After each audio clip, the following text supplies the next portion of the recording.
খবর উঠেছিল একদিন শুটিং করে শাকিব খানের তাণ্ডব সিনেমা থেকে বাদ দেওয়া হয়েছে সাবিলা নূরকে, কিন্তু না, তেমন কোনো ঘটনাই ঘটেনি।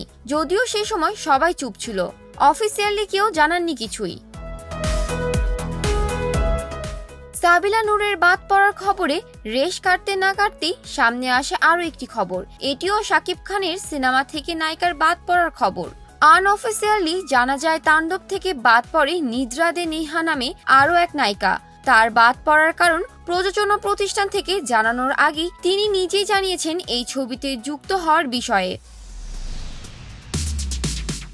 নতুন খবর হচ্ছে তাণ্ডবের নায়িকা হিসেবে সাবিলা নূর থাকছেন। অফিসিয়ালি প্রযোজনা প্রতিষ্ঠান থেকে এটি না জানলেও বেশি দিন খবরটি চেপে রাখতে পারল না। জানা গেছে ঢাকার এফডিসির পর তাণ্ডবের শুটিং হচ্ছে রাজশাহীতে, আর সেখান থেকেই শাকিব খানের সঙ্গে রোম্যান্সের একটি ছবি ছড়িয়ে পড়েছে সামাজিক যোগাযোগ মাধ্যমে। ছবিটিতে যে শাকিব খানের পাশে সাবিলা নূর বসা তা স্পষ্টই বোঝা যাচ্ছে, মানে তাণ্ডবে শাকিবের নায়িকা সাবিলা নূরই আছেন।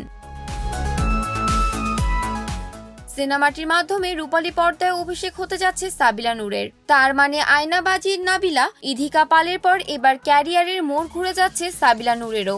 সুপারস্টার শাকিব খানের বিপরীতে আগামী ঈদুল আজহায় সিনেমা হল মাতাবেন তিনি।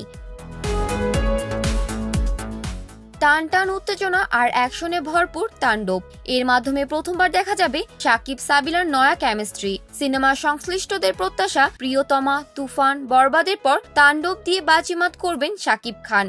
তাণ্ডব বানাচ্ছেন গ্লোবাল ব্লকবাস্টার ছবি তুফান খ্যাত নির্মাতা রাইহান রাফি। তিনি বলেন, নায়িকার ব্যাপারে কিছু বলতে চাচ্ছি না, কদিন পর টিজার আসবে, তখন সবাই জানতে পারবেন। কয়েকটি দিন অপেক্ষা করতে হবে। আসন্ন কোরবানির ঈদে মুক্তি পাবে তাণ্ডব। শাহরিয়ার শাকিলের প্রযোজনায় সিনেমাটি নির্মিত হচ্ছে আলফা ISVF এন্টারটেইনমেন্ট ব্যানারে। জান্নাতুল ফেরদৌস, শোবিজ 24, ঢাকা।